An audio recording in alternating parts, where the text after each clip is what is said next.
Hi everyone, I'm Daniel. I'm back with SuperFang99. It is a new year, and we're still in the same campaign though. It's still more of TFA. The Forgotten Age has a special scenario number 5, and it's broken up into two parts. So we'll talk about Heart of the Elders Part A in this video, and then later in a different video you'll see Heart of the Elders Part B. How are you, SuperFang? Yeah, I am great. Yes, I'm refreshed for the new year. Excited to talk about this scenario. I actually, so it is half of a scenario, kind of. But I actually do think that there is some stuff to talk about.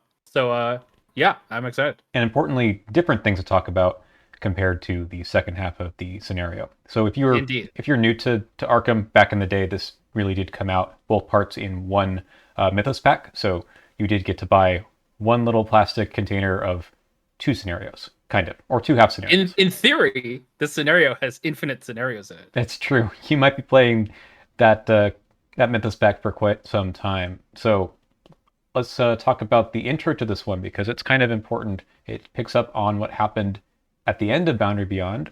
If you don't remember, that was where we had to find a number of paths that are known to us. Indeed. Um, funnily enough, I love that there is some story stuff beforehand. So you technically need to do this before you check setup.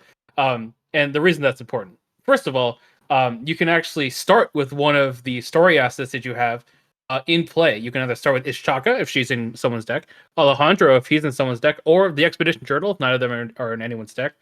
Honestly, I feel like I want them to do more of this. Like I always love the story assets, and sometimes you just don't see them. I'd love to just have them in play. It's pretty awesome. So what's the deal with the last one? I wish we knew more about this. Skip to setup. Right. It's just like, just in case they don't want anything. Maybe my expedition journal is bad. I don't know. I guess if But you had a full party wipe or something. right. That's true. Um that is true. Yeah. Anyway, Anyway, there's another thing, I guess. I believe I know we talked about this at the end of last video, but just sort of as a reminder, the end of the last scenario had some stuff in the interlude, which affects the setup here as well. correct. So first, I believe that if you had a map, is that right? Yes. If you had a mapped, you have to record that the investigators mapped out the way forward, and that is going to matter right now. Mm-hmm. Additionally, actually, this doesn't matter right now, but this is the way to get Ishaka's faith restored, and that will matter later on. But if a investigator had a canteen, the investigator who had a canteen will begin the scenario with one clue, which I guess we'll talk about why that's quote unquote important Mm-hmm. when we get to that. But clues are good. You need clues. Anyway, moving on. The first thing in the setup, I love it. If 6 paths are known to you, skip the scenario and go to resolution 1. All Yay! right. Yeah, you don't have to play the scenario. This I think this is this is definitely the first time where we had an optional scenario. Optional in the sense of it's theoretically possible you don't play this one. It's Mm-hmm. also very, very hard to not play this one. Yeah, I've never not had to play at least once. Yeah. Yeah. And also, I feel like, it is, maybe it's not a reward, but you are missing out on some victory if you don't play this one. So maybe you don't want to get all 6. So we'll come back to Um, this discussion, I think, a bit later as well, but it's Arkham. Like, I want to play a scenario that I just purchased. Why would I want to skip right. something? Yes. At least there is a second one if you get it as well. Mm-hmm. Um, with that being said, most likely you will not have 6 paths known. So instead, we will start the scenario. We are back in the jungle, and a lot of locations in the scenario will be very familiar for anyone who has played the first scenario, the Untamed Wilds. Um, Mainly because in this scenario, we are going to be getting the rainforest encounter set. That's right. And that encounter set contains all of the same, with one exception, locations that were in the first scenario. Mm-hmm. Additionally, we are starting at the mouth of Kinyan because we've reached the cave and we'll be like, oh, we have to get inside, but there's some weird pillars here, so we need to figure out what's going on. We get a resource token on the mouth of Kinyan for each pillar that, for each path that is known to us, which is the number of locations, ancient locations where we were able to get all the clues off in the previous scenario. Mm-hmm. Anyway, we need to get all 6. That is the goal of the scenario. So fairly straightforward, I believe. We need to get some clues, and then we'll have to get some resources on the mouth of Kenyon to get all 6.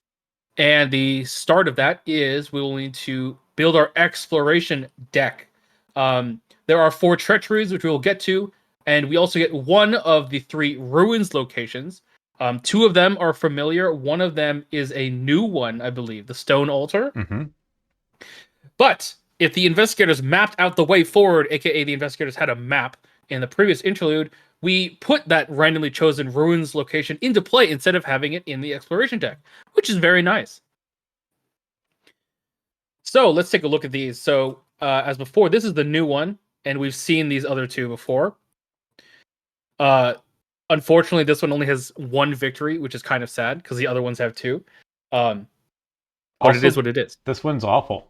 It is also worse, yes. Because you will. This is the only way back to the mouth of Kenyon from the other locations, so you will have to move through here a lot. Yeah. So Yeah. why did they make this victory one? I don't know. I don't know. Okay. Yeah. I honestly, because this one's easier to get because at the beginning you will have no vengeance basically. Mm-hmm. So it's basically just 2 shroud free victory 2. That's crazy. This one is tough if you're poisoned, but you might not be poisoned here either. Correct. Yes, it is possible you're poisoned, and that would be really bad. Honestly, this one might be really bad also. But it does have the victory too. Correct. So yeah, this is the same map as well as the first scenario, other than the fact that there's this Mouth of Kenyon down here. And one other location. Correct. So let us. I'm going to start building the map. We have a circuitous trail. Oh, this is the new one. That's right. So the icons I think are all the same. It's just that this was the ruins of Etzley, I think, in the first scenario, the hourglass. Correct. And this was the expedition camp. The camp, yep. So yeah, let's take a look at the new one. 4 shard 2 per. Victory 1 is the double action. Choose a non-elite card worth vengeance in the victory display. Place it in the encounter discard pile. So if you kill something, you can just bring it back. It's nice if you can pull that off. 2 actions. Yeah, pretty rough. This is also you have to get all the way out there. Yeah, this is an action-intensive scenario in terms of like figuring out your movement through the map. So yeah, but we have the same other victory point locations from before, and the circuitous trail as well. So you're gonna find one of those in order to get to these other locations. But as we'll see in a second, like what you need to do with getting clues and all, you don't actually need to go all the way out here. Correct. And we'll get to that right now because the first act is just 2 per clues, and when you flip it over, it's an enemy. Ooh. The winged serpent with the wrath of Yig. It has 8 fights. Doesn't have any health though. Spawns at the mouth of Kenyon. Alert Hunter Massive cannot be defeated. Cannot make attacks opportunity. Very important there. And after a pillar token is placed on the mouth of Kenyon, you exhaust it or you double exhaust it. It does not ready. So this guy's going to come back here. And then our final act, which is the actual thing we need to do, is we need to go back to the mouth of Kenyon as an action. People there need to spend 1 per clues. You add a pillar, and once there are 6 pillars, we finish the scenario. So that's the loop. Ultimately, sorry, what was that? That's the loop, basically. Exactly. Ultimately, right? We need 2 per clues for this act, and then we need 1 per on the others. So if you needed, let's say, 3 more pillars, you need a total of 5 per clues. So that can be done from here, here, and then 1 more of the others. So you rarely ever need to go all the way up unless you have like 0 pillars, for example. Yeah, or that's just what you ended up pulling, right? Correct. You might have also decided to leave a location without clearing it off because of, some cards we'll talk about in a second. So it is nice that there's a big enough map, I think, to work your way around. But as you said, you have to get all the way back here in order to spend the per clues to add a resource as a pillar token, so getting too far away is not a great idea. Not indeed. Let's look at our agenda, I guess. So we only got 5 Doom to start with. We got another binoculars effect. If no one has binoculars, then basically you'll get another enemy. Although usually I have binoculars at this point, so this really does nothing. And then it's another 5 Doom. So You only have 10 Doom for this scenario? What? Seems kind of short. It does. Um, I wonder why. Shall we look at the resolution very So quickly? if you were to let all this run out, what happens? Oh yeah, I believe that nothing happens. Right. Nothing happens. Or everyone You resigns. just resign. Yes. So the freaking what is it called again? Karen's Oval. It won't kill you this time. Nope, it won't. Excellent. Importantly, and this is the kind of main crux of the scenario, no resolution was reached, aka everyone resigned, aka you went to the back of the agenda. Although I think this has a resign condition, so you It can do that does. too. Yeah. You got to play it again. One more time.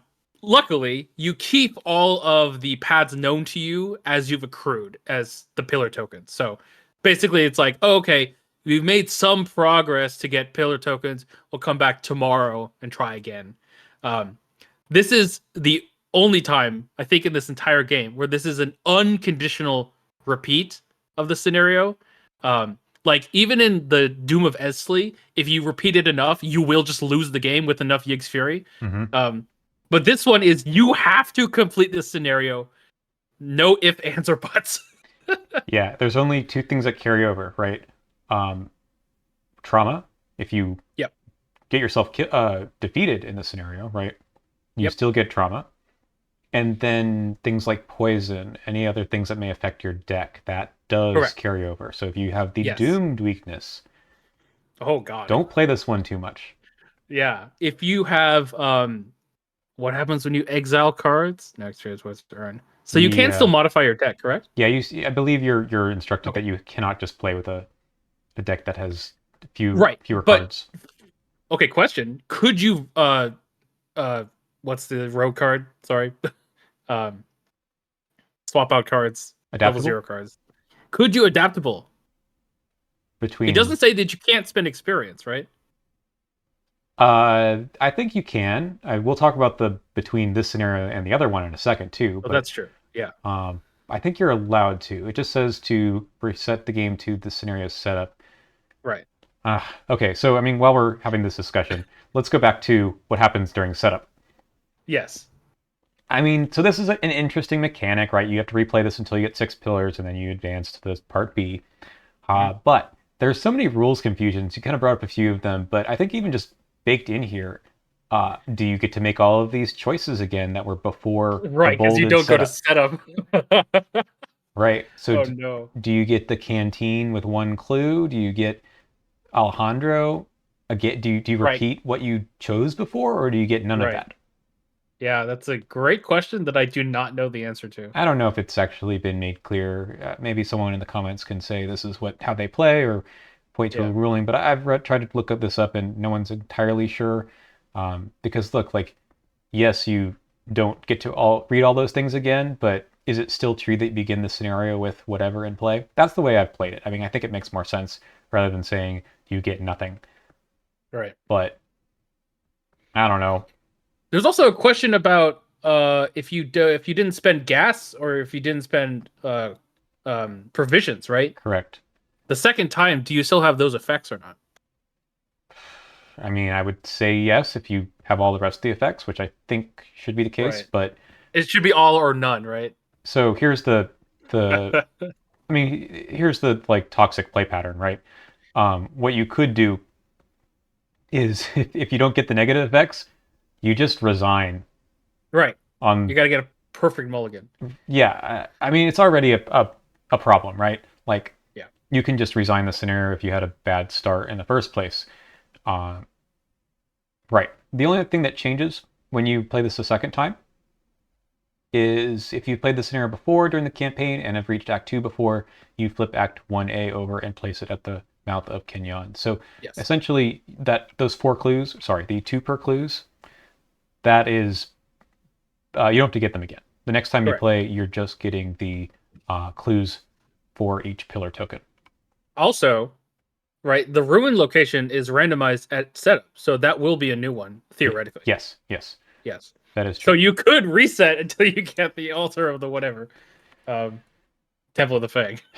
Yeah, so that's kind of like Yeah, again, it's kind of messed up. Yeah, don't do that. I mean, you could play this one over and over again just to again, you can resign on turn one until you get Yeah. your best opening hand. You can also legitimately, without really feeling like you're breaking anything, so you do this over and over again until you have 6. You can just move to the next location, get your 1 per clues, move back, spend them, resign.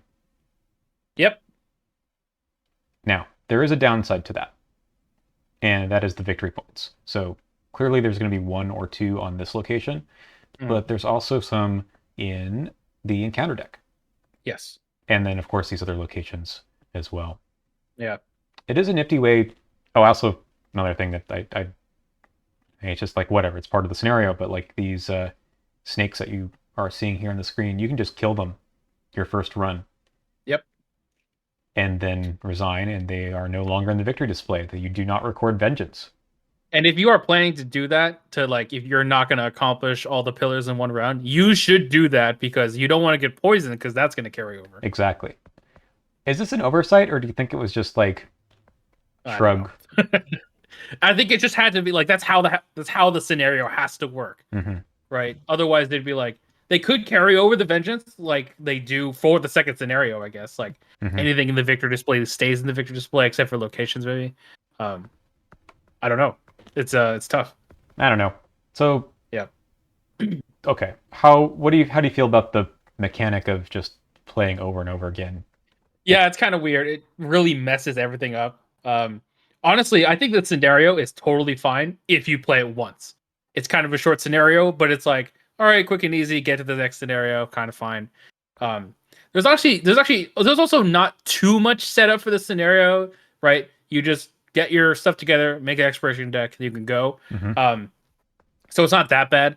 I really do think that the resetting kind of messes with it. I really wish and they do have this in the return to as like an option to be like, okay, we're just gonna keep going or something. I wish there was a fail forward way to do it baked into the base set.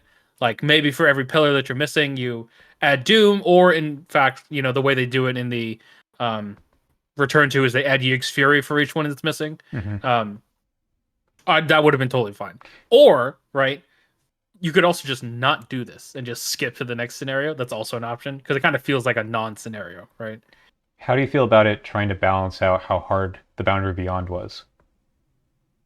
Ooh, well, I mean, definitely is interesting. I think that it like it's weird because if you had a really bad time in Boundary Beyond, then you have an even worse time in this one where you're like, all right, you only got one pillar, so time to play the same scenario 3 times in a row. Um, It's a slog. it is. It really should be inverse. Like if you had a bad time in Boundary Beyond, this scenario is easier. Kind of like what they did with Undimensioned and Unseen, where there's like less servants of or whatever things, Mm-hmm. less monsters to kill. If you did poorly in the previous one. Or sorry, am I? Yeah, that's right. You're Oh right. yeah, if you did poorly in Blood on the Altar, people died. Then there's less Brood of Yogg-Sothoth. That's right. Mm-hmm. Mm-hmm. Um, I feel like that's what it should have done here. Yeah, I agree. There's something about like the scenario itself being fairly simple, and it's fun the first time. Like there is a conceit here, but Yeah. doing it more than once, 2 is fine. I think as long as time number 2 is like, this is where I'm going to get all the victory points, Right. it's kind of interesting. But I think the design flaw is like, is that the best they could come up with for the scenario? Like, could it just be Yeah. something else? I could definitely see this scenario as being, when MJ was talking about Edge of the Earth, for Mm-hmm. example, and the new campaign format as how not having to restrict themselves to a Mythos Pack model allowed them to better design stuff. I think this one might be a main culprit of the Mythos Pack design because if they had the ability to do Edge of the Earth checkpoints in this scenario, um, they had more space in the campaign guide than one piece of paper for the Mythos pack. I could see the scenario being much more interesting, at least. But I think it really was that restriction of like their goal is to put 2 scenarios in this thing. This is the best that they could come up with the limited resources that they had. Yeah, that's right. Um, okay, we didn't talk about the exploration deck or the other encounter cards here. So let's do that now before we Yep. give some other thoughts. Yeah, so there are 4 encounter cards in the exploration deck to begin with. We got 2 that we already know: Lost in the Wilds and Low on Supplies. Hmm. Honestly, having low on supplies in the exploration deck is very nice because it's not worse than other things. It's a pretty easy choice. I agree. Lost in the Wild can be bad, and we have 2 new ones. So we have first Pitfall, which is going to be in the next scenario as well. I actually really like the design of Pitfall. It's like clean, and if you draw it from the encounter deck, it goes into the. You can choose for it to go into the exploration deck, which is actually an interesting choice in my opinion. I agree. Yeah, Otherwise, it's a classic grasping hands. exactly. All right, ants. Oh man. Um, First of all, 4 agility tests, pretty tough. For each point you failed by, discard a random card from your hand or choose and discard a card from your play area. So to note, because this was not necessarily the case before, because you are choosing each time, right? You must resolve each one of these individually, so you cannot deny existence all 4 random cards in your hand. Um, so that's pretty tough. You'll probably lose a lot, and you'll have to discard a lot of cards. Yeah, Um, it's got to go from your hand most of the time, but not being able to choose which card you're losing makes it yeah, a really tough choice. yeah. Obviously, you can see like, oh, okay, I have some empty guns, empty spells that you can discard, and you can discard those first, or you can be like, oh, I'm gonna do a random choice each time, and then maybe be like, okay, I'm gonna choose one now because I got rid of a good card or something. Yeah. Um, So it's tough. It's a 4 agility test. You're not likely to pass that. Not a lot of people are. No, this is like one of the hardest ones in the whole campaign, I think, to deal with, just because a 4 agility with a pretty drastic consequences to your tableau or your hand. I mean, those are things that you need, right? Yeah. I think only Yep. Patrice says, "Okay, I guess I lose things this turn. Oh well." Exactly. Right. And it's also tough, especially when you have to. This is always the thing that I think about, which is when you are taking a test on an encounter card that requires you, if you fail, to discard cards. Hmm. It's so rough to commit to it, Yep. to commit cards to it, because it's like, well, I'm committing this card to it. I might just lose it anyway. Um, but it's even worse that, like, maybe you commit some agility cards, you fail anyway, leaving your other good cards more likely to get discarded. It's like a double whammy sometimes Yeah, because just it's random. draw the auto fail, and now the cushion that you try to give yourself with being up by like 1 or 2 or something means Yeah. that you just discard everything now. Yeah. It's That's bad. always tough. This one's Yep. tough, and there's 2 more in the encounter deck, I think. Yes, a total of 3. That's Yeah. pretty bad. I mean, this card, maybe you can just say, I'm gonna resign and try again if my whole Right. hand got shredded. Yeah. Yeah. Pretty much. Okay. All right. So we got one more card that is going to be shared between this scenario and the next, and that is Poisonous Spores. So at the end of the round, well, first of all, you attach it to your location. At the end of the round, each investigator at the attached location either gets poisoned, or if they're already poisoned, they take 2 horror, and then we discard Poisonous Spores. Importantly, investigators don't need to be there to discard it. It goes away at the end of the round regardless. Hmm. This card, like the pit below, that's what the card was in Carcosa, correct? Hmm. Um, is it forces you to leave your location, which I really like this card, design wise, especially in the next scenario. I think in this scenario it works too, albeit it's kind of not as friendly because you don't need to go to the far locations, and the next scenario you do, so it kind of makes sense to kind of push forward or move back, and that's an interesting decision. But yeah, I think this card's pretty cool, and just hopefully don't stay there and get poisoned. Yeah, I love this card. I think there's 3 of them, so it's tough, but you kind of hit the nail on the head there, that it makes you do things that you might otherwise not do, as far Mhm. as go a little more quickly or give up on a location or even go backwards. But remember for TFA that you have to explore first in order to get Yes. out for some of these Yeah. locations. So going backwards is safer, Mhm. but exploring might get you a little bit further at the risk of failing your exploration and just staying there and getting poisoned anyway. Yeah, it's a really interesting choice. It's really cool. In Carcosa, for the Pallid Mask, where this effect that you're referring to happened, it's a little easier since you know that all you need to do is spend clues to move into an adjoining location. Yeah, It's still cool. I like it in that scenario, but this one, yeah. I mean, that's what I think these scenarios need to do is make your play pattern less predictable. indeed. Okay. All right, yeah, and in this scenario specifically, we have the ants as well, and we have some more enemies, lots of big enemies. We have two, I believe, yeah, two basilisks. 444, prey nearest to the mouth of Kenyon. I don't know if I've ever had that matter ever. Actually, I guess that's true if you evade them. Mm-hmm. Anyway, after you put a pillar token though, you shuffle one basilisk that's in play back into the encounter deck. So there's a way to get rid of them without killing them because they have vengeance too, and that is a lot of vengeance. This is good for having people split up, or at least someone goes ahead and spends the clues, and then it Yeah, gets rid of your problem, basically. for sure. 444 though is a nasty stat line, It especially is. with that 4 evade. And 2 health, so if you don't kill it, it's going to whack you pretty good. Yep. Or evade it, right? Yep. All right. We got an Apex Strangleweed, two of these, 3, 6, 3, lots of health. It does have alert and retaliate. Luckily, it only deals a damage and a horror. However, if it makes an attack of opportunity against you, if you don't have a pocket knife, you lose all remaining actions and end your turn. It swallowed you, like in the picture. Mm-hmm. So this is this the okay? I'm trying to no, that's right. There is another use for the pocket knife, This is the but first one, this though. is the first one. Correct. And I believe there's only two uses of the pocket knife. Is that correct? I think so. So it's like this will matter every 5 games, maybe. Yeah. Yeah. Um yeah. So one, they don't have hunter, which is nice. Only 3 evade as well, so it's not actually that bad to evade it if you just need to leave it alone. But it does have victory 1.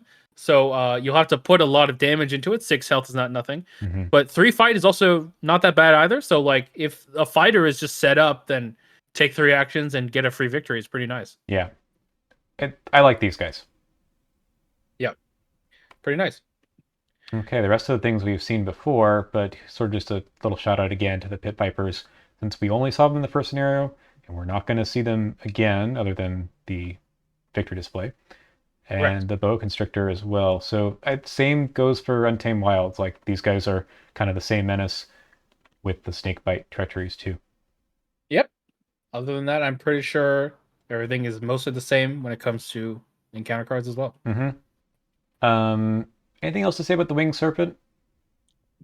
Well, it's actually not that bad. I would say, it cannot make attacks opportunity. It only deals damage in a horror, so because it has hunter, you can kind of game it where you're like, because it's massive, you can like leave one person behind to take one attack, and then everyone else can kind of move forward. There's like ways to go around it. It's actually not that bad. Yeah, or you just move twice and it won't catch up Exactly. if you can. Yeah, Yep. it's not that bad. I mean, the 5 evade value seems scary, but because you can just move out without taking anything, it's totally fine. Yep. And at this point in the campaign, too, if you can't take 1-1 every now and then, you need to improve your deck a little bit more. Right. Yeah. Okay. The tokens. Yeah, let's talk about the tokens. So we got skulls, -1, -3 if you are in a cave location, which is very weird. It's So the just this mouth of one. Kenyon is a cave, which makes sense, notably because of the other side, and we'll get to the second scenario. Mhm. I wish this side wasn't a cave, just because it's so weird that it's like -3 here. Everywhere else is -1 in this scenario. Maybe they want you just to get out.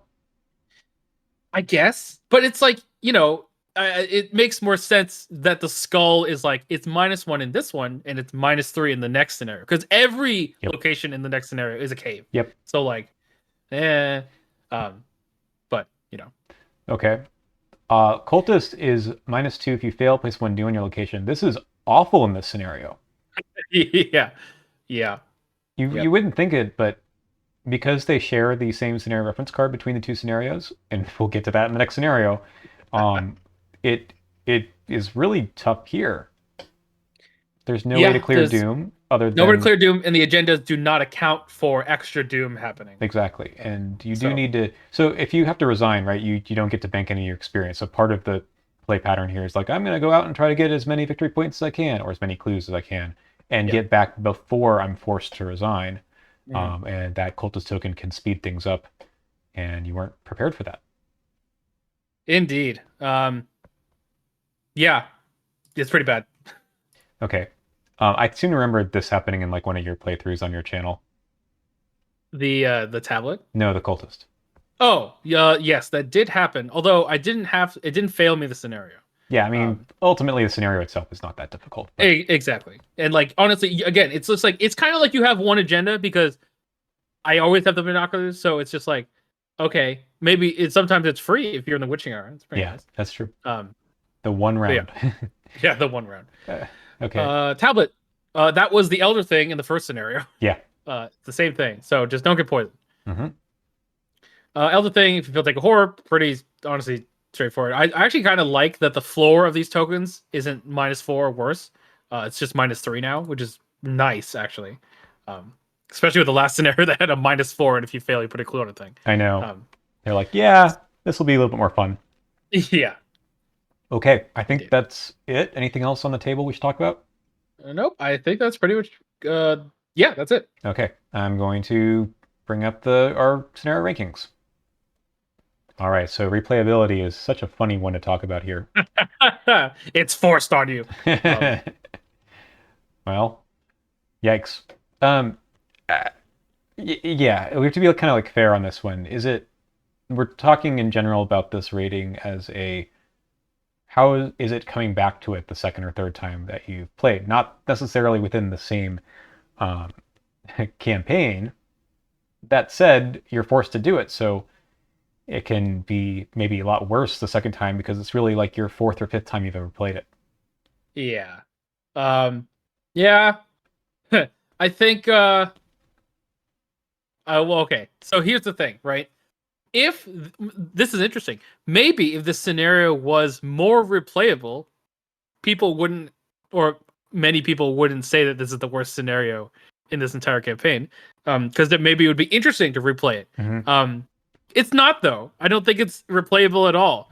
Not only are you using the same jungle locations as the first scenario, um, but literally the only thing that changes is the fact that you have more pillars. You maybe have um sorry, not pillars, different ruins from the scenario. The scenario is exact like, and again, maybe it changes because of how many pillars you got or how many paths are known. Hmm. um but that just forces you to play more of it, so it's like I no. No.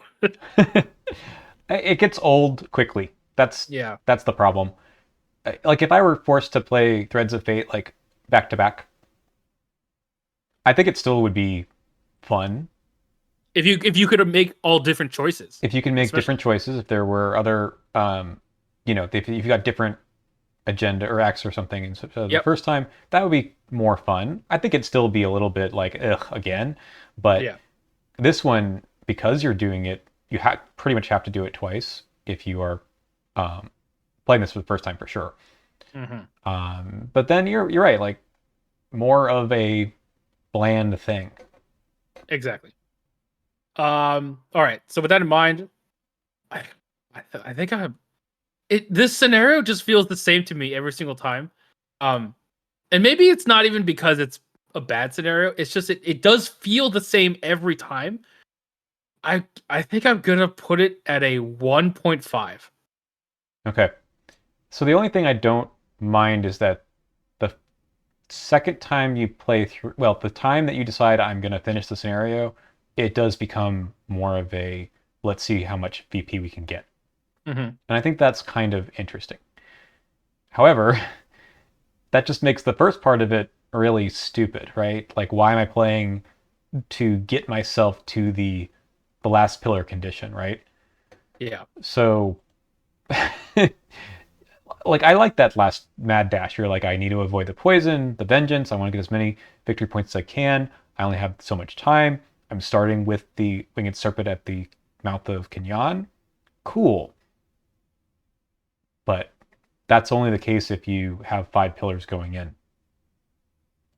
Yeah, it's honestly, I feel like that interesting bit is not like it's not even part of the replayability factor for me. Like that part is probably like um the well, I don't know. I mean, No, I agree. I agree with you, but I agree. That's what kind of my point is. Like the part that is maybe interesting, it's still the same interesting every time you play it.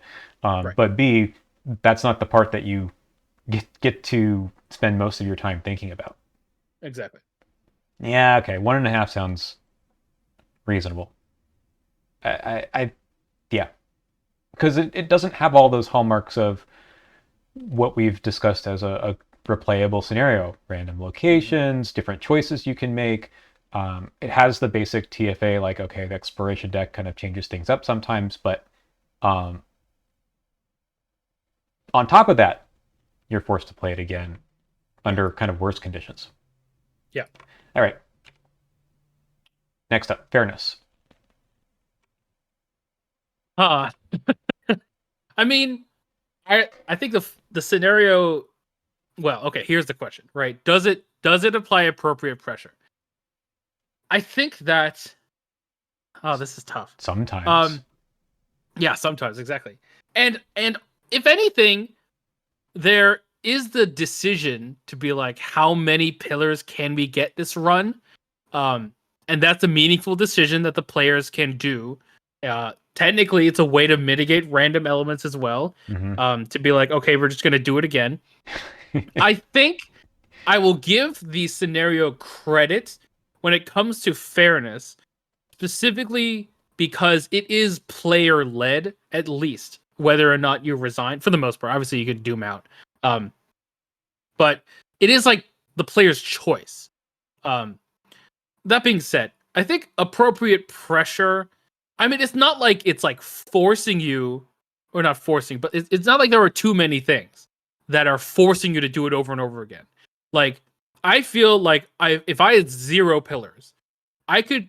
I think I would be confident in getting it within 2 or 3 playthroughs. I don't think I would need to go more than that. Hmm. Um, because the first playthrough you probably get at least 2, maybe 3, and then the next one you can get more because you don't have to spend the 2 per clues to start with. I think that makes Um, it a little harder on the first go, though, because if you don't know what you're doing, exactly. it's, I don't know, 10 rounds to get 2 or 3, including the two per at the beginning. Yeah, It can happen, that's but it's, I think that's that true. I'd say 3 for sure if you had 0 pillars. Yeah. Um, yeah. Okay. So with that in mind, like I think I'm gonna give it points for fairness. I'm gonna give it a 3. Um, because of the fact that like you have a way to go about it, even if it's not fun. Like this rating for me at least is not necessarily about fun, how fun it is. It's fair in the sense that Hmm. you have ways to succeed. Yeah, yeah. I mean, they clearly realize that this is kind of why I brought this up earlier about, does it mitigate the difficulty of the previous scenario, and they're trying to catch you up, and that's a fair way to look at this scenario. I think it's trying to Yeah, like slingshot you back to where you should be. yeah, It's funny though. Usually we talk about fair versus unfair in terms of the scenario pulling too many punches, right. um, or not pulling punches. This time it's like giving you too many ways to cheese it, I Right. suppose. Yeah. But that's not always terrible. It's just kind of dull. Hmm. Yep, that makes sense to me. Okay. That brings us to balance. Huh. Ants. Yeah. Ants is pretty rough. Um, I would also say, I mean, it has the same. I would say that it is as balanced as the first scenario because of all of the different poison effects, Hmm. because of all of the different agility tests. It feels like there's actually more agility tests in this one, um, because of ants and pitfall. Hmm. There's more. There's Those definitely cards more. did not. Yeah, exactly. In the first scenario, it kind of evened out because there was still Lost in the Wilds or whatever. And Voice Um, of Jungle. and yeah, exactly. Um, so it like is even more skewed towards agility in this one, honestly. Um, So that's pretty rough. Um, reasonable team of investigators. I gotta say, I feel like this scenario really punishes investigators that do not are not like heavy clue compression investigators.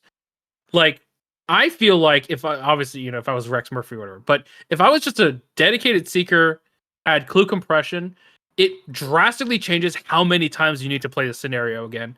Because like I can imagine, like I'm a clover that only picks up one clue per action, and it's like this scenario is absolute hell just because like not only is the tempo of the scenario based on how many clues you need, but it's dictated by how many times you need to play the scenario, if that makes any sense.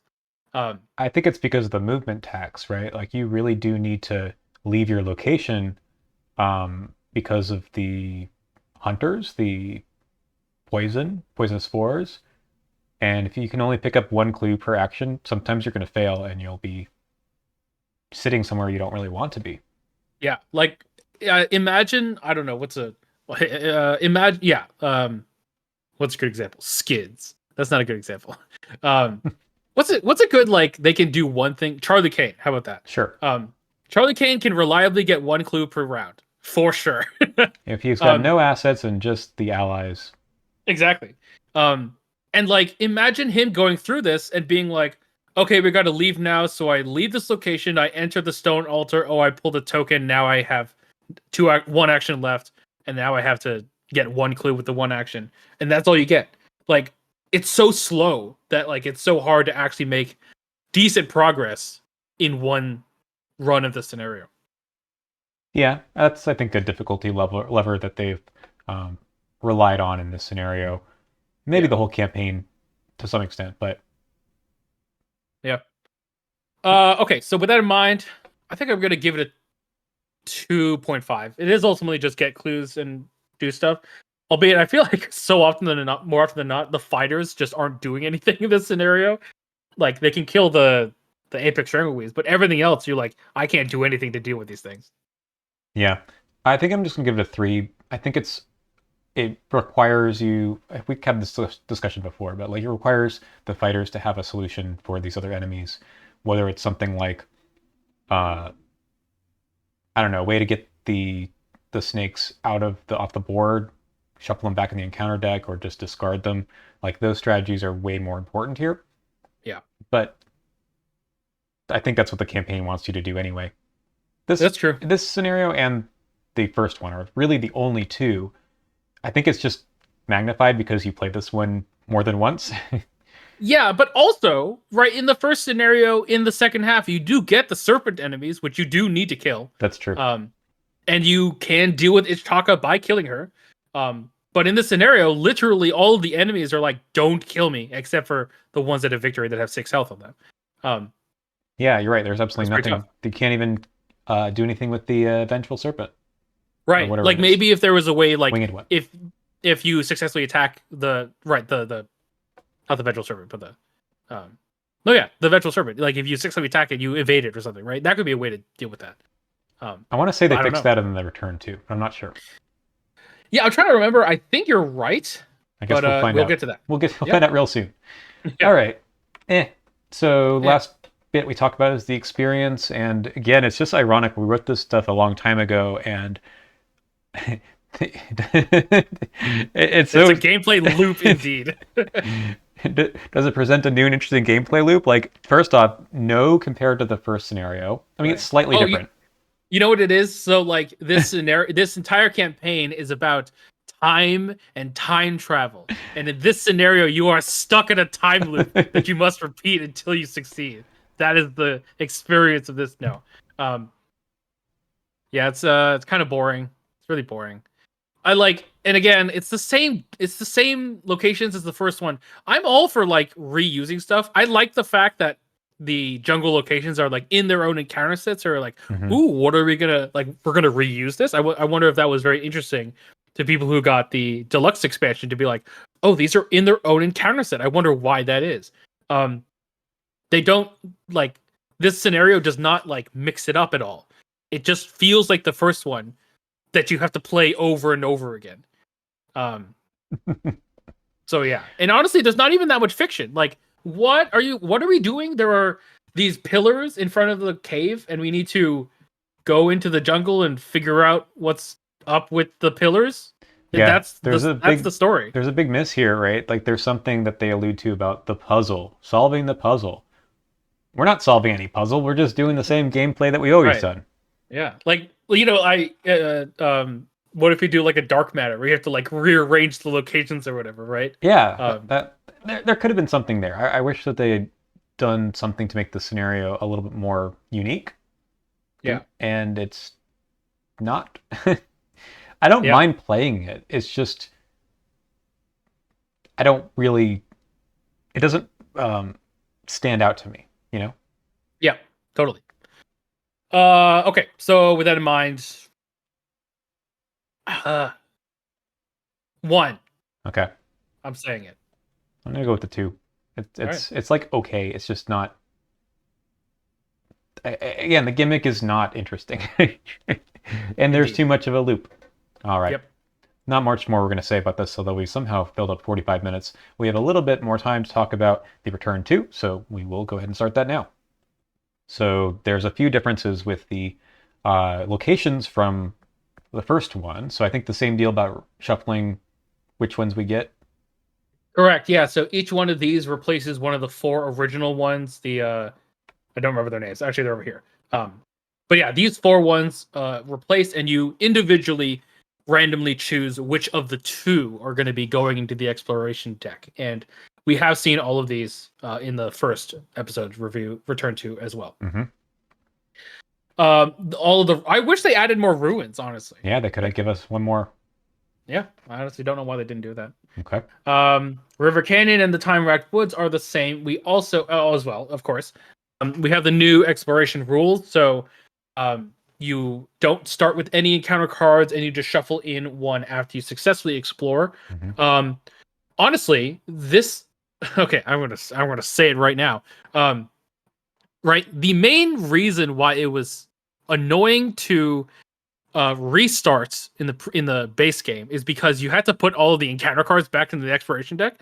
And I feel like what a lot of people did was when they started to explore and they immediately drew ants, they were like, all right, we're out. So at least in this case, you won't run into that problem since there are no encounter cards in the exploration deck to start with. But then again, maybe that means that it's even more incentive to just restart because you'll have a clean one every time. True. But who knows? All right. The only other one is we have a new Act 1. The top side is the same. The other side, however, is a different enemy this time. The Winged Serpent, the Fury of Yig. Hang on. The front is actually different. The front is different? Yep. Holy shit. I don't know if I realized this. Yeah. Oh, right, of course. That makes sense. Yep. Yes. Please go ahead. Yeah, so the objective here is basically a forced effect. You must immediately spend the clues in advance. I didn't really talk about this in our earlier part of our discussion, but it's worth saying why that is. So in the previous version, you could just go through and get all the clues that you needed if you knew how many you needed to complete the pillars, and then advance the act and spend them when everyone's just back at the mouth of Kenyon, and never have to worry about this guy spawning. Yep, that's what I did a lot. That was a mistake, I think. Yeah, again, the reason it's bad is because like nothing happens when you progress, when you get the pillars on, and when you flip the act, it's a bad thing. So if you know what's coming, there is literally zero reason to ever flip it. Mm-hmm. Yeah. I mean, I suppose that groups should be policing themselves on that kind of thing, but it is nice for the change here to be a little bit more like, yeah, you can't just ignore this guy. Yeah. Okay, the other side. Hey, reasonable stats now, 4 and 4, still no health. Hunter and Massive, so no alert anymore, is that correct? That's correct. Yeah. Same text, however, if there is 5 or more damage on this enemy. So remember, it cannot be defeated, but you can still attack it and put damage on it, because if there is 5 or more damage on this enemy, or after a pillar token is placed, you can heal all the damage and double exhaust it. So now the fighters have something to do at least. Every 5 damage is a double exhaust. Mm-hmm. So it's kind of like the Circle and Done Spectre. What? Yeah, the Watcher. Yeah, the Watcher. Spectre Watcher. They have 5 health. So. Exactly. Yep. Yeah, I think that's a good change. Ultimately, it's not a huge change, but I think, again, that should have been there from the beginning. They probably realized, kind of similar to the difference with the Harbinger of Fallujah, right? Yes, I agree. It is a little. It can be a feel bad if you're like the fighters that dealt 4 damage and then you put a pillar on and all that damage is healed. But like I don't know how else would they have done it. I guess. Sorry, Yeah. 4 damage. I meant. I guess they could say heal 5 damage if it has. I don't know. There'd be more text on the card probably. Yeah, exactly. Like, yeah, I don't know. Anyway, It's a good change. there's also a difference with another enemy that you might want to deal with. Yes, 2 more enemies. So the Feathered Serpent, they have Vengeance 1. They have X Fight. X is the number of pillar tokens on the Mouth of Kinyon. And while X is 3 or higher, Feathered Serpent gains Alert Hand Hunter. Wow. 3/3 otherwise. It has an action to evade to check your supplies. Not to check, sorry.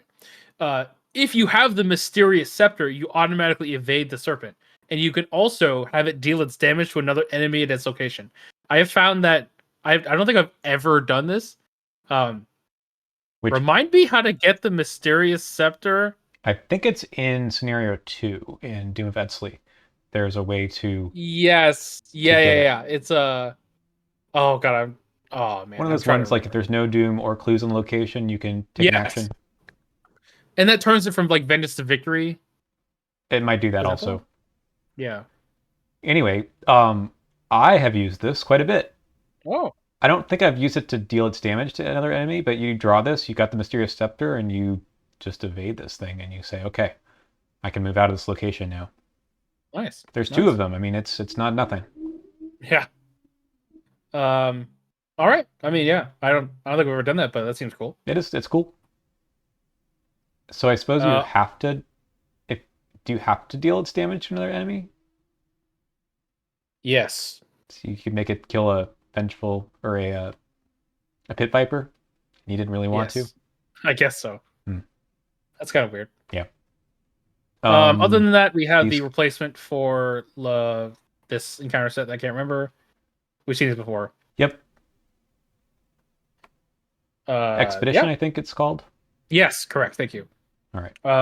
Yeah, I mean, I think they're pretty cool. Obviously, there's more Vengeance in the Victor's Play now, and best laid plans. I mean, I talked about how I like the card design wise. So I agree. Cool. Yeah. We didn't talk about the resolution if you actually pass the scenario. Yeah. Sorry, I should mention that. Basically, the only thing that's going to happen is that you can't change your deck, and you start with all the Vengeance that was in the Victor's Play in the next scenario. Yeah, we'll talk about it at the beginning of the next one too, just because we forgot to. Yeah. But yeah, so something like Extra Vengeance does matter more than it did before. Correct. Actually, let's just check that real quick. Where's the campaign log? It's over here. Sorry. That's okay. Thing. It doesn't say enemies or anything. Just says anything that's Vengeance, I assume. I believe so. Yeah, there it is. So record the Jungle Watches. Each card with Vengeance X. Yeah, do not record GX Fury. Okay. Yeah. And then you cannot alter your deck, which means they clarified this that for Exile, you have to have a legal deck so you can repurchase level 0 cards. Yes. Correct? Yes. But you cannot adaptable because that would just alter your deck. Okay. Yes. I believe. Yeah. That is altering. Yep. Correct. So still kind of weird, but yeah. I just think it's funny that you have it as the Jungle Watches, and then usually it's like the snakes are watching you, and then it's add resentful wilds. Yeah, the wilds are watching you. Okay. That's it.